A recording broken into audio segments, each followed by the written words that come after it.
आपके कमलनाथ जी की जब सरकार आई थी 1.5 साल के लिए, संबल योजना बंद हो गई, कन्या विवाह योजना बंद हो गई और तीर्थ यात्रा योजना बंद हो गई। सारी योजनाएं यहाँ पर बंद हो गई। और जब 2% का टैक्स इजाफा हुआ था प्रधानमंत्री मोदी जी जो किया था केंद्र सरकार ने, उसी रात को 2% यहाँ पर मध्य प्रदेश में भी बढ़ा दिया गया, यानी कि मध्य प्रदेश को एक्स्ट्रा 4% टैक्स बढ़ा था सेम डे पर। 2-3 सवाल लेते हैं, एक साथ जवाब दीजिए, जल्दी से जल्दी। मेरा सवाल दोनों लोग से है कि ये लोग जो रेवड़ी बांटते हैं, अगर ये दोनों बांटना बहुत अच्छा पूछा आपने। हाँ। जो दोनों बांटना बंद कर देंगे तो ज्यादा बेटर रहेगा।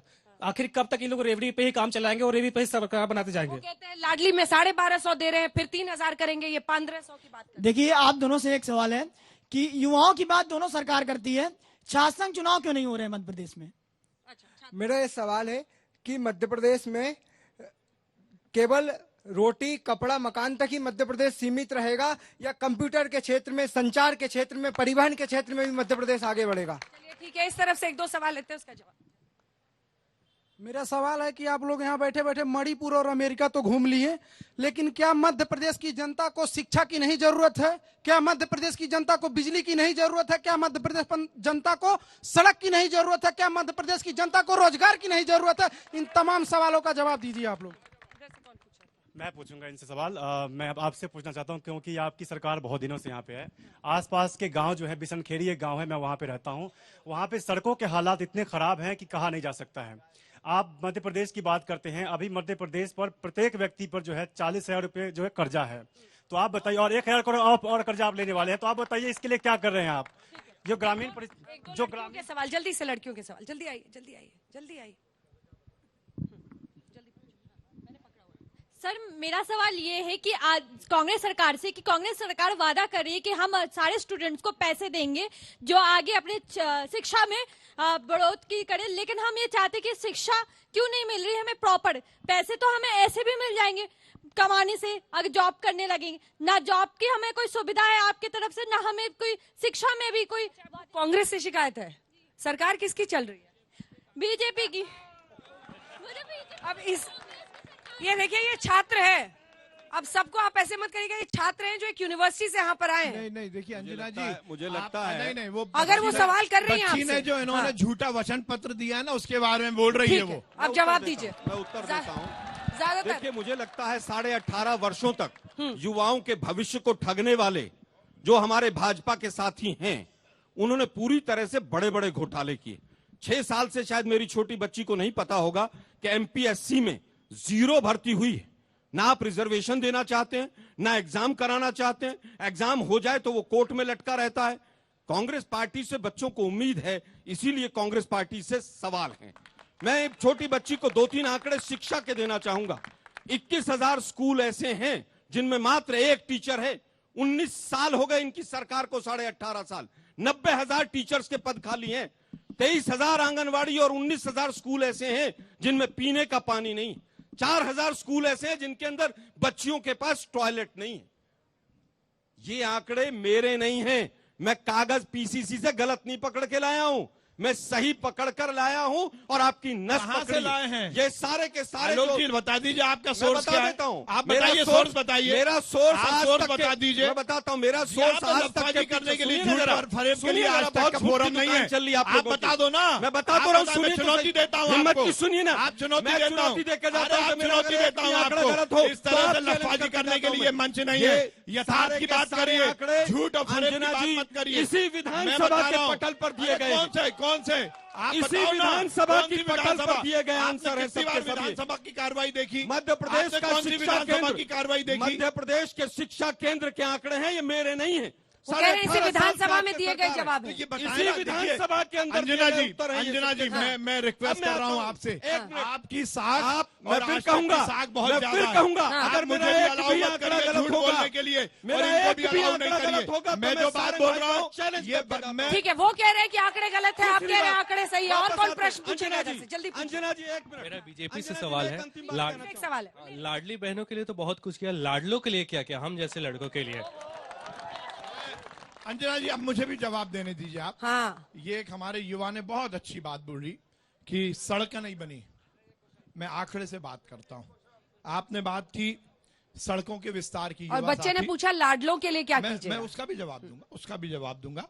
सड़क के विस्तार की यदि मैं बात करूं तो मध्य प्रदेश में जब इनकी सरकार थी तो केवल 60,000 किलोमीटर सड़क थी। आज 5,60,000 किलोमीटर सड़क है मध्य प्रदेश में। सड़क की बजट की बात मैं करूं तो पहले केवल 600 करोड़ रुपए था, आज 10,000 करोड़ रुपए है युवा साथी, 10,000 करोड़ रुपए है। आप बात कर रहे हैं कृषि विकास दर की, पहले 3% थी, आज बताइए क्या झूठ बोल रहे हैं।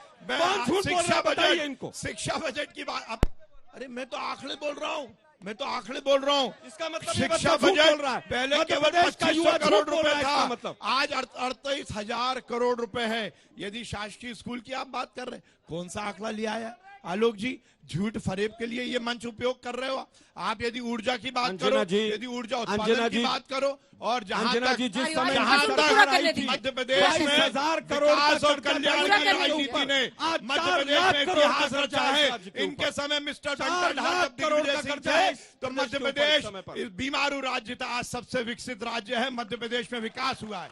ये विकसित कई आंकड़े हैं सारे के सारे। अभी ये भाई साहब ने बोला कि ये बिशनखड़ी के रहने वाले, वहां की सड़कें देखनी है।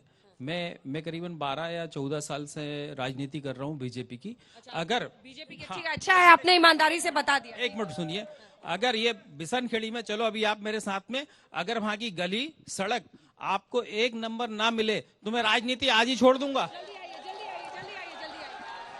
मैं इनके साथ जाने के लिए बिल्कुल तैयार हूँ। बिशनखेड़ी गांव में मैं आपको घुमाऊंगा। वहाँ की सड़कें इतनी खराब है कि नाले के पानी बाहर निकलते हैं। अभी चलो, अरे मैं तो अभी चलने को तैयार हूँ ना। और किसको सवाल पूछे? जल्दी आइए, जल्दी। हमारा सवाल ये है, सॉरी मेरा गला खराब, भारतीय जनता पार्टी के कार्यकाल में आगे आने वाले समय में कब तक भ्रष्टाचार होते रहेंगे? हर गली, हर मोहल्ला पूरा गड्ढों से भरा पड़ा है।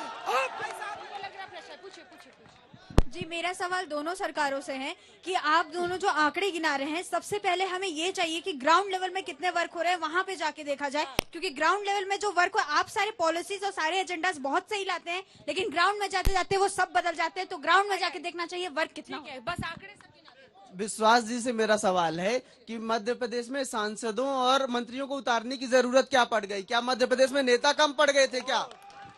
पते की बात, इसका मेरा सवाल कांग्रेस के प्रवक्ता जी से है कि कांग्रेस कहती है कि हमारी सरकार आएगी तो हम दलितों के लिए करेंगे, मुस्लिमों के लिए करेंगे, जबकि भारतीय जनता पार्टी कहती है कि सबका साथ सबका विकास। तो ये भेदभाव क्यों आपका? लेकिन पहले आप जवाब दीजिए।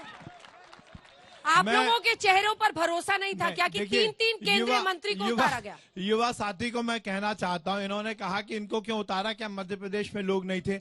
भाई वो भी मध्य प्रदेश के ही है, मध्य प्रदेश के बाहर आलोक जी जैसों को नहीं उतारा है, मध्य प्रदेश वालों को ही उतारा है। इसलिए फिक्र मत करो। वो सांसद बन के गए तो मध्य प्रदेश से, वो केंद्रीय मंत्री बन के गए तो मध्य प्रदेश से। ये तो हमारे नेतृत्व की रणनीति है और इसी से तो हम पूरी तरह चित्त करेंगे कांग्रेस को और सरकार बनाएंगे मध्य प्रदेश में। और सीएम कौन बनेगा? ये तो संसदीय बोर्ड निर्णय लेगा। इसके बारे में ना मैं अधिकृत हूँ ना कोई दूसरा अधिकृत है, ये तो निर्णय हो चुका है। इतने साल आपने शिवराज जी के साथ काम किया, आप भी उनका नाम नहीं ले सकते? देखिए, मैं अंजना जी, हम कार्डर बेस्ड पार्टी है, हम कोई नेहरू परिवार की दहलीज पर नाक रगड़ने वाली पार्टी नहीं है। हम कार्डर बेस हैं। चलिए, हमारे यहाँ एक निर्णय होता है और नियत प्रक्रिया से होता है। ठीक है आलोक जी, नहीं सवाल तो सुनिए। बच्चा पूछ रहा है कि आप लोग जाति के आधार पर क्यों समाज को बांटना चाहते हैं? हम दलितों के लिए ये करेंगे, हम उनके लिए ये करेंगे, ये बताकर क्यों आप लोग समाज को बांट रहे हैं? देखिए, बीजेपी सबका का साथ सबका विकास क्यों नहीं? बीजेपी का कार्यकर्ता सवाल पूछे, मुझे उसके उत्तर देने की बहुत ज्यादा इच्छा नहीं है, लेकिन मैं वापस आता हूँ। अंजना जी सवाल स्वयं बता रहे हैं। क्या करते हैं आप? मैं नरेला का रहने वाला हूँ। क्या नाम है आपका? मैं जॉब करता हूँ। जॉब करते हैं? मैं संदीप पाटिल हूँ। बीजेपी के साथ जुड़े हुए अगर हैं तो ईमानदारी से बता दी। करोत पे कल सोशल मीडिया पे फोटो वायरल हो गया। करोत पे कृष्ण नीलकंठ कॉलोनी का रहने वाला हूँ। मैंने इनसे पूछा है कि आप धर्म की इसकी जातिवाद की राजनीति क्यों कर रहे हैं, कि आप मुस्लिमों के लिए ये करेंगे, दलितों के लिए करेंगे, लेकिन भारतीय जनता पार्टी के लिए क्या सबका साथ सबका विकास? तो आप ये सुनिए, जवाब मुझे लगता है दलितों का उत्थान करना हमारी प्राथमिकता है और हम करते रहेंगे। बीजेपी की तरह नहीं है कि हम बैकफुट पर खेलेंगे। आदिवासी हो, दलित भाई हो, जो भी पिछड़ा होगा हम उसको आगे लेकर आएंगे। हम जाति और धर्म की राजनीति नहीं करेंगे, हम संविधान की राजनीति करेंगे। अब मैं 2-3 सवाल पूछना चाहता हूं। पहला सवाल, जिस दिन शिवराज सिंह चौहान यहां के मुख्यमंत्री बने थे 22,000 करोड़ इस राज्य के ऊपर कर्जा था, आज 4 लाख करोड़ कर्जा क्यों है? पहला सवाल। दूसरा सवाल, मेरे बहुत काबिल साथी हैं, ये पिछले घोषणा पत्र के अपने 4 वादे बता दें जो इन्होंने किए हों और वो पूरे कर दिए हों। इन्होंने केवल भ्रष्टाचार और दलाली की सरकार इन्होंने चलाई है। पिछली बार भी जनता ने इनको उखाड़ कर फेंक दिया था, लेकिन आज तक, अभी चुनाव लगभग अंतिम मुहाने पर जा रहा है, अपना ना वचन पत्र, घोषणा पत्र, विजन डॉक्यूमेंट आज तक क्यों नहीं ला पाए? तीसरी चीज मेरा पूछना यह है कि आप केवल ये बताइए कि आपने 7-7 मंत्रियों को, सांसदों को यहां पर उतारा और इंजन की, डबल इंजन की बात करते हैं और ड्राइवर को उतार के साइड में रख दिया। आपने तो पहले के पहले ही चुनाव में हार मान ली। आप एक तरफ कहते हैं शिवराज सिंह चौहान ने बहुत अच्छा काम किया, अरे भाई काम किया तो वो उस डबल इंजन का ड्राइवर क्यों नहीं है वो? लेकिन गुमराह करने की राजनीति आती है। ठीक है कि हमारा वचन पत्र सामने है। सिंधिया जी नाराज हुए तो शिवराज को क्या दोष देना? ईडी सीबीआई 24 घंटे के लिए मुझे दे दो, भाजपा की आधी सरकारें गिराकर तिहाड़ भेज दूंगा 24 घंटे के अंदर अंदर। मुझे लगता है कि पूरा देश जानता है किस तरह से आज तमाम संवैधानिक संस्थाओं का दुरुपयोग होता है। जब चुनाव आता है, नेशनल हेराल्ड में ये बेईमानी करें, हरियाणा के किसानों की जमीन ये हत्या है। अभी 3 दिन पहले भ्रष्टाचार ये करें, अधिकारी 15 लाख रुपए लेते हुए जयपुर में रंगे हाथों पकड़ा गया। भ्रष्टाचार करोगे से करते जवाब ये देते सवाल ईडी से करते जवाब ये देते हैं, क्योंकि इनकी फ्रंटल ऑर्गेनाइजेशन है ये। इस पर जवाब दीजिए जल्दी से। क्या बोल रहे हैं? वो कह रहे हैं कि इनके हाथ में दे दीजिए ईडी सीबीआई। हाँ, आपकी तमाम सरकारें गिरा देंगे। ये भी आपसे सीख लिया उन्होंने। ईडी सीबीआई किसी के हाथ में नहीं आती, ये जनता का आशीर्वाद मिलता है, उसके बाद सरकारें बनती हैं। दूसरी बात एक पहेली है सर। ईडी सारे सुनिए ना सर, चुनाव के पहले भी जाती है तो छत्तीसगढ़ और राजस्थान में, जहाँ बीजेपी की सरकार है वहाँ जाती नहीं है। अंजना जी, ये क्या पहेली है? अंजना जी मैं ये कहना चाहता हूँ, इनसे आप एक प्रश्न पर उत्तर दीजिए ना, एक प्रश्न पूछिएगा, एक प्रश्न पूछ लीजिए। इस देश में जवाहरलाल नेहरू प्रधानमंत्री रहे कांग्रेस पार्टी के, इंदिरा जी रही, राजीव जी रहे, मनमोहन सिंह जी रहे, पीवी नरसिम्हा राव रहे, तो क्या सीबीआई वो चलाते थे? ये बता दे।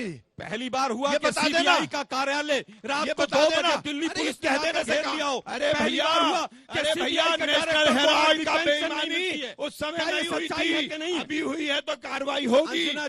नेहरू परिवार ने भ्रष्टाचार किया है तो जेल के अंदर जाना पड़ेगा।